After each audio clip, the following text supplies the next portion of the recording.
할렐루야.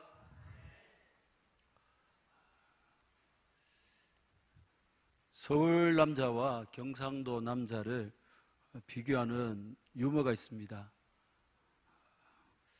근데 저는 경상도 서울 방언을 못하기 때문에 양해라고 들으십시오. 서울 여자 자기야 날 800 해도 돼? 서울 남자 그럼. 경상도 여자 보소 내 800 해도 됩니까? 퍼뜩 디비 자라고 마. 서울 여자 자기 나 잡아봐라. 서울 남자 알았어. 보소 내 좀 잡아보소. 니 잡으면 칵 쥐기 분다. 자기 나부터 목욕해도 돼? 그럼. 보소 지부터 목욕해도 될까 얘. 와 니 때 맞나? 자기 저 다리 참 밝지. 자기 얼굴이 더 예쁜데. 보소 저 달 참 밝지 얘. 대글박 치워봐라. 달 좀 보자. 자기 저 별이 더 예뻐 내가 더 예뻐? 자기가 더 예쁘지. 보소 저 별이 더 예쁜겨 내가 더 예쁜겨. 와 저 별이 니한테 뭐라 카더나. 요즘은 뭐 경상도 남자도 많이 바뀌었습니다. 살기 위해서 굶지 않기 위해서 변화를 넘어 변신을 택할 수밖에 없던 것이죠. 여기서 서울 남자와 경상도 남자를 비교해 볼 때에 누가 더 밀거나 당기기를 잘할 것 같습니까? 누가 봐도 서울 남자입니다. 나 잡아봐라고 도망가면 서울 남자는 잡으려고 하다가도 이불로 이렇게 허공을 이렇게 가리기도 하고 또 살짝 잡았다가 놓치기도 하고 넘어지기도 하면서 밀당을 합니다.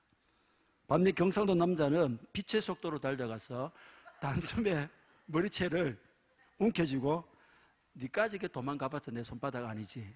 그렇게 기고만장을 하는 것이죠. 저는 오늘 서울 남자보다 더 탁월한 밀당의 고수 혹은 밀당의 귀재를 소개하려고 합니다. 과연 누구인지 본문 속으로 들어가 봅니다. 9절입니다. 시작. 그들이 아브라함에게 이르되 내 아내 사라가 어디 있느냐? 대답하되 장막에 있나이다. 앞서 세 사람이 마므레 상수리 숲을 근처에 아브라함에게 찾아왔었고 아브라함은 이들을 나그네로 여기고 정성껏 대접을 했습니다. 지금까지는 아브라함의 요청에 따라서 이 세 사람이 수동적으로 따랐습니다. 그런데 본절부터는 아브라함이 수동적인 자세가 되고 이 세 사람이 능동적으로 이 대화를 이끌어갑니다. 이 세 사람에게 아브라함이 사라의 이름을 알려주지 않았음에도 불구하고 이들이 사라의 이름을 부르며 사라가 어디에 있는지 아브라함에게 묻습니다. 앞서 사라는 이들이 먹을 빵을 만들기 위해서 무려 240인분이나 되는 세 서아의 밀가루를 반죽을 했었습니다. 그렇게 엄청난 양을 반죽을 하면서 부산을 떨었던 사라가 어디에 있는지 과연 이들이 몰랐겠느냐. 가르쳐주지 않은 사라의 이름까지 알고 있던 이들이 그걸 모를 리가 없습니다. 이 질문은 그 사라를 대화의 장으로 끌어들이기 위한 수사학적인 질문입니다. 그리고 이건 하나님의 밀당을 보여줍니다. 17장에서 이스마엘의 출산 이후, 이스마엘이 태어난 이후 13년 동안 침묵하시다가 아브라함 99세 때에 하나님께서 아브라함을 찾아오셔서 내년 이 시기에 사라를 통해 이삭을 낳을 것을 말씀하셨습니다. 그리고 이제 이삭이 태어날 것을 사라에게 직접 예고하시기 위해서 그 사라를 대화의 창구로 초청하기 위한 질문을 한 것입니다. 사랑하는 여러분, 하나님은 전지전능하십니다. 모르는 것이 없으시고 못하시는 것이 없습니다. 그런데도 때로는 모르는 것처럼 우리에게 묻기도 합니다. 최초의 인류인 아담이 하나님이 금하신 선악을 알게 하는 나무 열매를 따먹고 하나님을 두려워해서 나무 밑을 여호와의 낯을 피해서 동산 나무 사이에 숨었습니다. 하나님이 아담이 어디에 숨었는지 모르겠습니까? 아시지만 아담을 부르시며 내가 어디 있느냐 그렇게 묻습니다. 단도직입적으로 아담아 나무 밑에 숨어 있는 걸 알고 있다. 좋은 말로 할 땐 빨리 나와라. 뭐 그렇게 하시지 않으셨어요.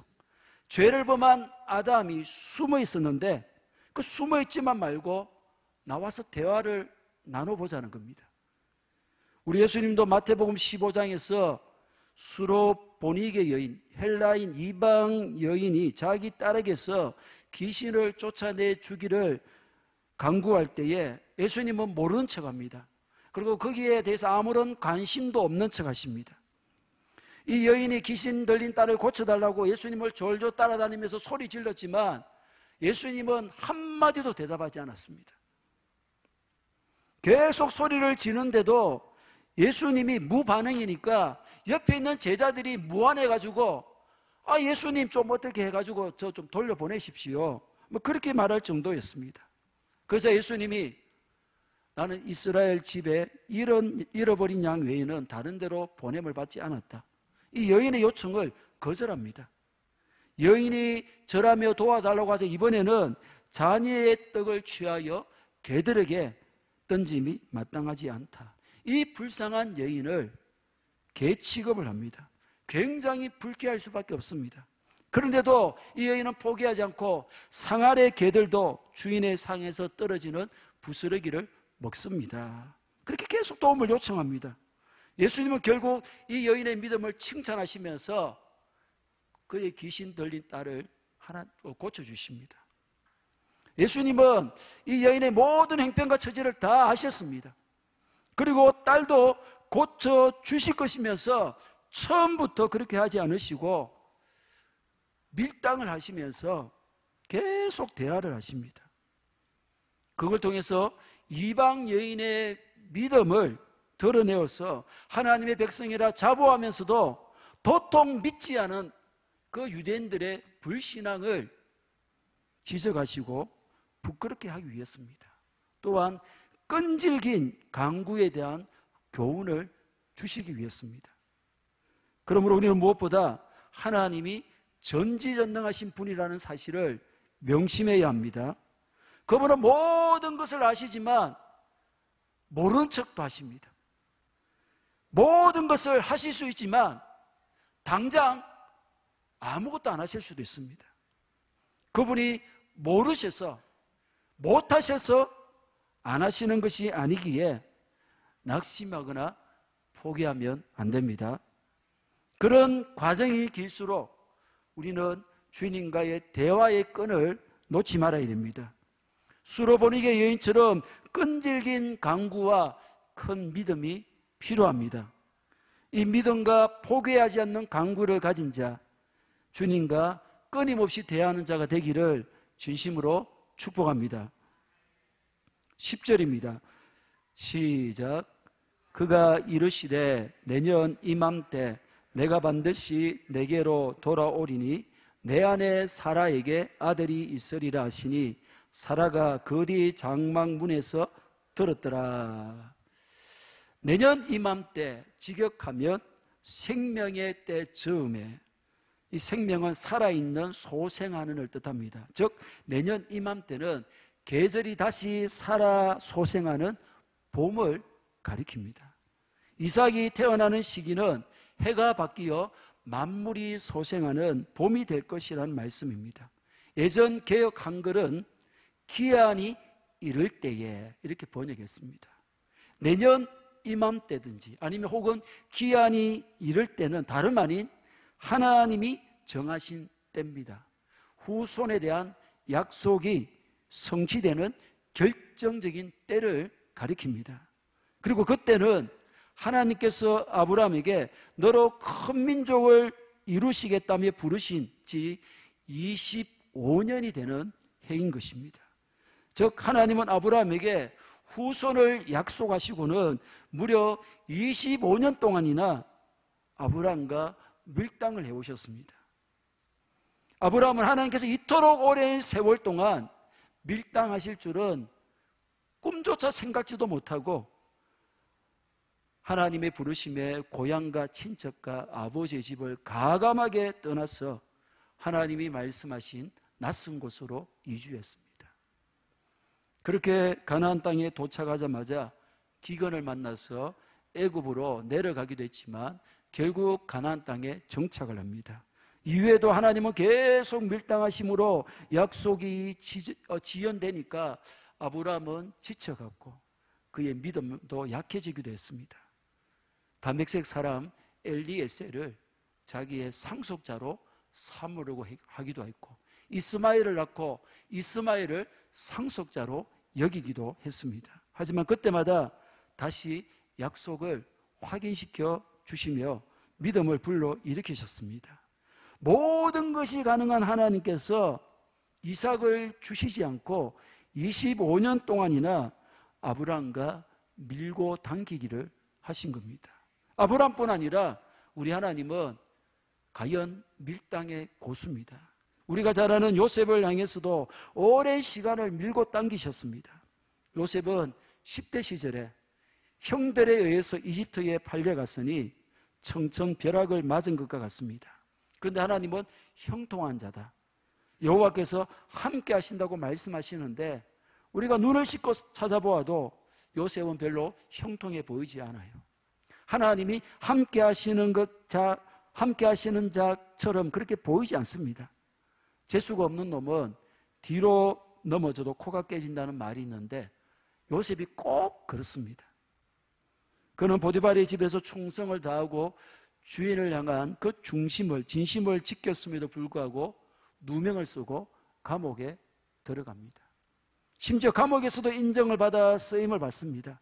그렇게 계속 옥살이를 하다가 바로의 술 맡은 관원장의 꿈을 해석해 주므로 곧 옥에서 풀려날 것을 기대했습니다. 그러나 그 이후에도 무려 2년이나 옥살이를 하다가 그 후에 풀려났고 그리고 애굽의 총리가 된 것입니다. 다윗도 마찬가지입니다. 그 역시 10대 시절에 양을 치다가 사무엘의 부름을 받고 그 앞에 오니까 사무엘이 다짜고짜 그에게 왕으로서 기름을 부었습니다. 전쟁 중인 형들을 윈문하러 갔다가 우연찮게 골리앗과 싸워서 이기게 되고 사울왕의 오른팔이 됩니다. 목숨을 걸고 사울왕을 위해서 충성을 다했는데 무려 10년 이상이나 사울왕에게 쫓기는 하루아침에 대역죄인이 되어버렸습니다. 그 후에야 왕이 됩니다. 하나님은 요셉도 다윗도 그냥 총리로 왕으로 세우시지 않으시고 그 오랜 세월 동안 밀당을 하셨습니다. 물론 깊이 들어가 보면 밀당을 하신 이유, 밀당의 필요성도 우리가 확인할 수 있습니다. 로마서 8장 28절입니다. 시작. 하나님을 사랑하는 자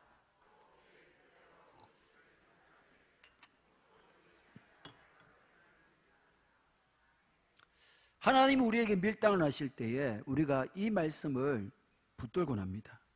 특히 어려움에 처한 사람이나 갑작스럽게 힘든 일을 만난 사람에게 우리가 위로하며 격려할 때에 이 말씀을 인용합니다. 또 우리 자신을 향해서도 이 말씀으로 고백합니다.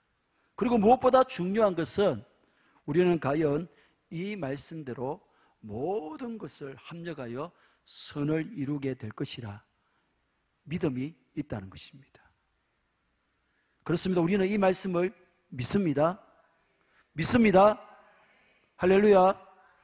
만약 이 말씀에 대한 믿음이 없다면 우리는 많은 상황 속에서 하나님의 그 밀당을 우리는 견뎌낼 수 없어요. 버텨낼 수가 없습니다. 무너졌거나 포기해버렸을 겁니다. 그 정도로 하나님의 밀당은 우리에게 힘겨운 것이에요. 인내하기가 쉽지 않습니다. 아브라함은 물론이고 요셉의 삶, 다윗의 삶, 그 들여다보면 얼마나 힘들고 어려운 고비를 많이 넘겼습니까?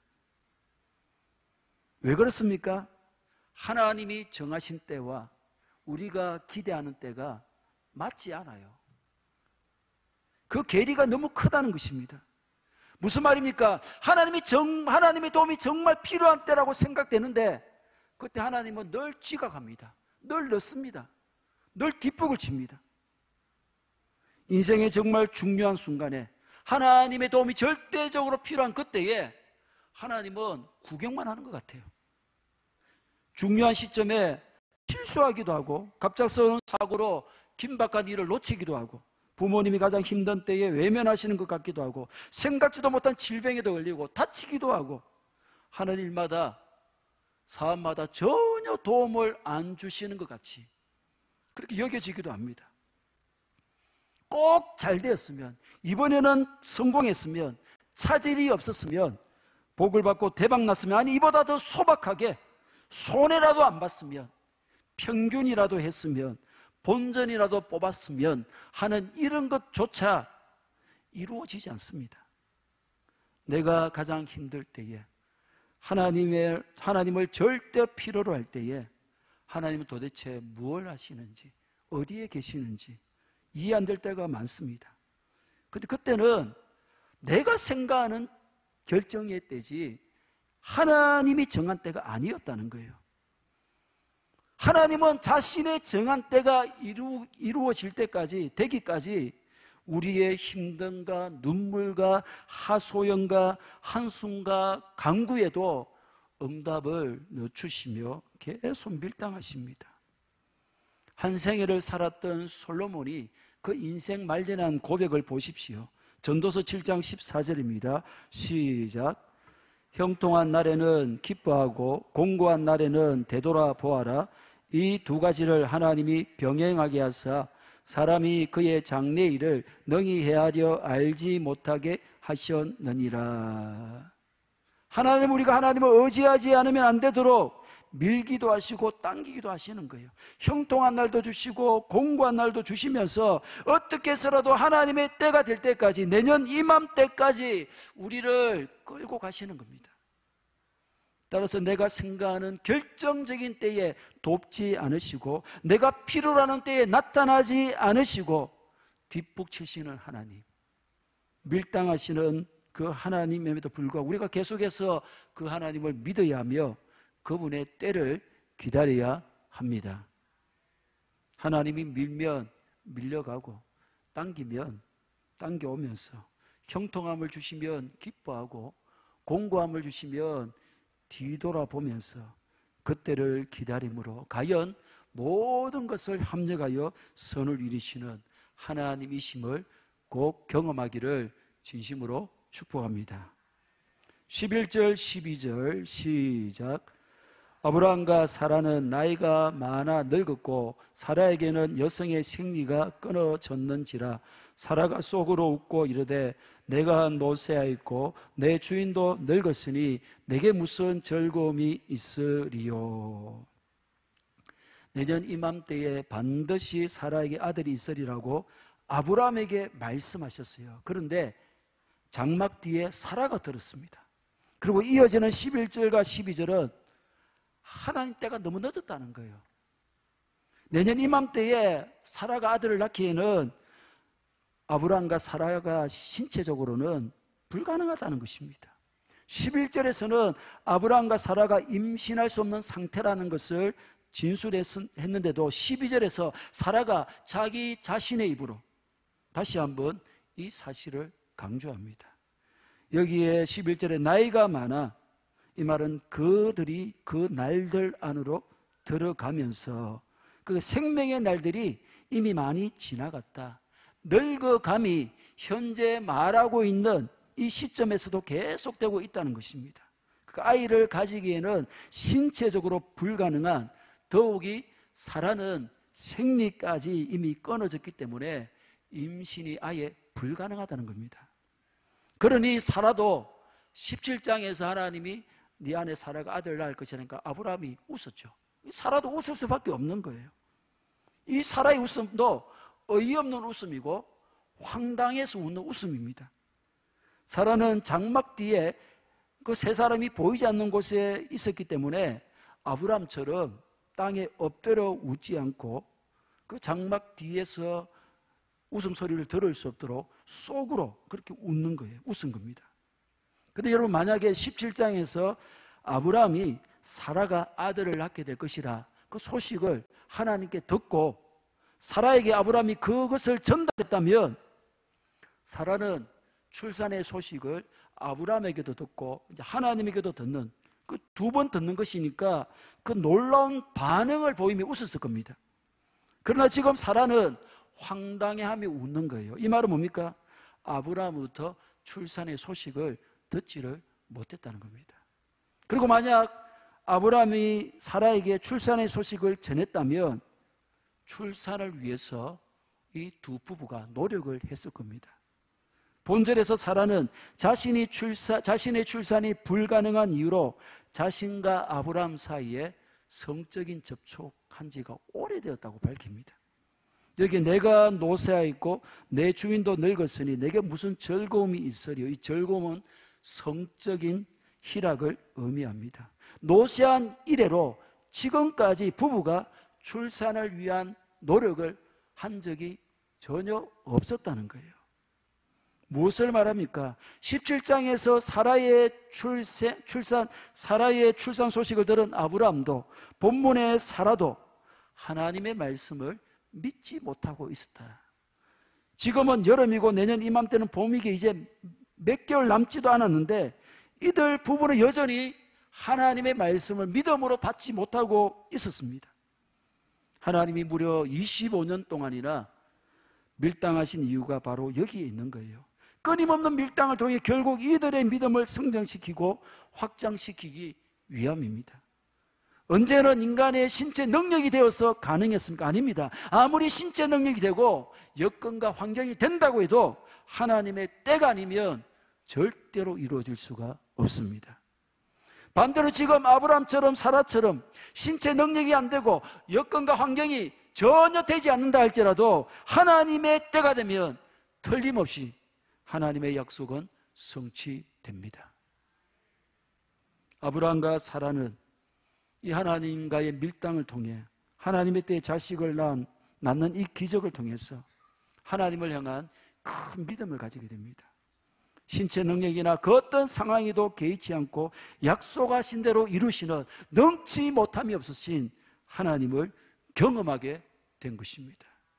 사랑하는 여러분, 계획대로 되어지지 않는, 기대와는 달리 계속해서 미뤄지고 늦춰지는 이 하나님의 밀당을 통해 하나님은 결국 우리를 믿음의 자리로 세워 가십니다. 자꾸만 내 형편과 상황을 보고 판단하고 섣불리 결론 내리는 우리로 하나님의 약속을 절대적으로 붙들게 하십니다. 때가 되기만 하면 한순간에 역전을 시키시는, 꼴찌로 달리는 우리를 뒤로 돌아 달리게 하심으로 한순간에 1등 되게 하시는 그 하나님을 바라보게 하십니다. 지금 이 시간에 나는 무엇을 보고 있고 무엇을 붙들고 있습니까? 상황입니까? 나의 현실입니까? 내가 생각하는 때입니까? 아니면 그 모든 것을 초월하시는 하나님이십니까? 하나님의 때입니까? 우리의 무게중심을 온전히 하나님께 옮겨놓고 하나님의 때를 기다리는 믿음의 승부사가 되기를 진심으로 축복합니다. 13절 같이 봅니다. 여호와께서 아브라함에게 이르시되 사라가 왜 웃으며 이르기를 내가 늙었거늘 어떻게 아들을 낳으리요 하느냐. 드디어 하나님이 등장합니다. 1절에서 여호와께서 마므레 상수리 나무들이 있는 곳에서 아브라함에게 나타나시니, 이 밝힌 후에 이 세 사람이 누군가에 대해서 침묵하시다가 이 13절에 이르러서야 그 세 사람 중 한 사람은 하나님이다, 그것을 직접 밝힙니다. 사라가 앞서 자신의 어떤 신체적인 이유를 들어서 아이를 낳는 것이 절대적으로 불가능하다고 했는데, 하나님은 내가 여호와다 밝히면서 내가 여호와라면 불가능하겠느냐? 내가 여호와인데 불가능하겠느냐? 지금 묻는 것 같습니다. 즉 자신이 여호와임을 밝힘으로써 사라가 늙었다고 해도 출산은 불가능하지 않고 반드시 성취될 것이다, 이것을 확신시켜 주십니다. 그런데 하나님의 밀당을 보십시오. 하나님은 사라를 직접 책망하시면 되는데 누구를 책망합니까? 아브라함을 책망합니다. 사라가 장막 뒤에서 속으로 웃으신 것도 보셨고, 내가 늙었거늘 어떻게 아들을 낳으리요? 마음속으로 한 말도 하나님은 다 들으셨습니다. 이 책망은 17장에서의 출산 약속을 듣고도 사라에게 이야기하지 않은 그 아브라함에 대한 책망이고, 또한 간접적으로는 사라에 대한 책망인 것입니다. 14절, 여호와께 능하지 못한 일이 있겠느냐? 기한이 이를 때에 내가 내게로 돌아오리니 사라에게 아들이 있으리라. 하나님은 그렇게 밀당하시면서 간접적으로 사라를 책망하실 뿐 아니라 사라에게 묻습니다. 여호와께 능하지 못할 일이 있겠느냐? 이 말은 어떤 일이 여호와께 경이로울 수 있겠느냐? 혹은 하나님께 불가사의한 일이 있느냐? 이 질문입니다. 쉽게 말해 인간이 기적이라고 생각할 수 있는 일도 하나님께는 그저 평범한 일일 뿐이다라는 것입니다. 하나님은 아브라함에게 질문했지만 사라에게 한 질문이기도 합니다. 너무 늙어 아들을 낳을 수 없다는 인간의 경험에 근거한 생각에 사로잡혀 있는 아브라함과 사라가 대답해야 될 질문입니다. 그리고 너무 못하는 그들에게 기한이 이를 때에 아브라함에게 돌아와서 사라에게 아들을 줄 것이다. 다시 한번 못을 박아 버립니다. 마지막 15절입니다. 시작. 부인하여 이르되 내가 웃지 아니하였나이다. 이르시되 아니라 내가 웃었느니라. 하나님은 아브라함에게 책망하셨는데 사라가 겁을 먹고 두려워하여 웃는 것을 부인하며 대답합니다. 자신이 속으로 웃은 것도 마음속에서 엄밀하게 말한 것도 다시는 하나님으로 인해서 크게 당황하며 두려움을 느꼈습니다. 그리고 두려워하며 웃지 않았다는 사라에게 하나님은 네가 웃었다. 굳이 그걸 또 대꾸를 합니다. 사라의 마음속까지 모두 알고 있는 전능하신 하나님이다. 그 사실을 다시 한번 사라에게 각인을 시킨 것입니다. 사랑 여러분, 두려워서 안 웃었다고 하는 사라에게 굳이 또 하나님이 네가 웃었다 그렇게 말씀하시는 하나님을 어떻게 생각합니까? 여러분, 제가 생각할 때에 밀당의 생명은 유치함입니다. 유치함입니다. 나 잡아봐라 도망가는 여인을 죽일 듯이 쫓아가서 바로 잡으면 밀당이 아닙니다. 근데 허공을 가른 척하고 잡는 척하면서 이불로 넘어지는 거 얼마나 유치합니까? 경상도 남자가 밀당을 못하는 이유는 닭살 돋기 때문이죠. 깃털보다 너무 가벼워서 못 잡겠다. 눈이 부신다. 당신을 볼 때마다 내 심장이 나댄다. 결코 쉽게 할 수 있는 말이 아닙니다. 몇 박 며칠을 막 기도하면서 은혜 받아야만이 할 수 있는 말이에요. 그런데 우리 하나님이 밀당하시느라 유치해지셨습니다. 아브라함이 자기 멋대로 이스마엘을 낳으니까 하나님이 13년 동안 아브라함을 찾아오지 않으셨어요. 다른 말로 뭡니까? 하나님이 삐지신 거예요. 유치하죠. 본문에서도 웃었다 안 웃었다 이 사라와 지금 티키타카를 하고 있습니다.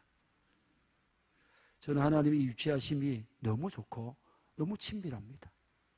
홀로 높이 계셔서 그 고고함으로 우리와 말도 섞지 아니하시는 하나님이 아니라 우리의 수준으로 유치해지기까지 하시니 말입니다. 그리고 친히 인간이 되셔서 우리의 삶 속으로 들어오셔서 우리가 경험하는 모든 것을 죄 말고는 다 경험하시고는 우리 죄를 지고 십자가에서 죽으시고 부활 성천하셨습니다. 그리고 지금도 우리와 함께 하십니다.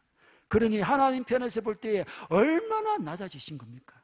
얼마나 자기의 수준을 낮추시고 유치해지신 것입니까?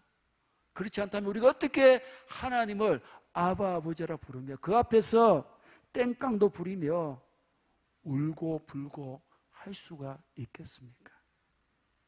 우리를 사랑하셔서 우리를 향한 놀라운 계획을 가지시고 이루실 하나님의 때가 되기까지 밀당하시면서 우리를 끌고 가시는 하나님, 홀로 고고하신 분이 아니라 우리와 사귀기를 원하셔서 우리와 섞이기 위해서 기꺼이 자신의 수준을 우리 수준으로 낮추시며 유치함도 마다하지 않으신 좋으신 아버지, 우리의 모습과 상관없이 전지전능하심으로 하나님의 때에 반드시 복 주시고 놀라운 일을 행하실 하나님을 온전히 믿고 밀당의 고수이신 그분의 밀당에 기쁨으로 이끌림을 받는 우리 모두가 되기를 주님의 이름으로 간절히 축복합니다.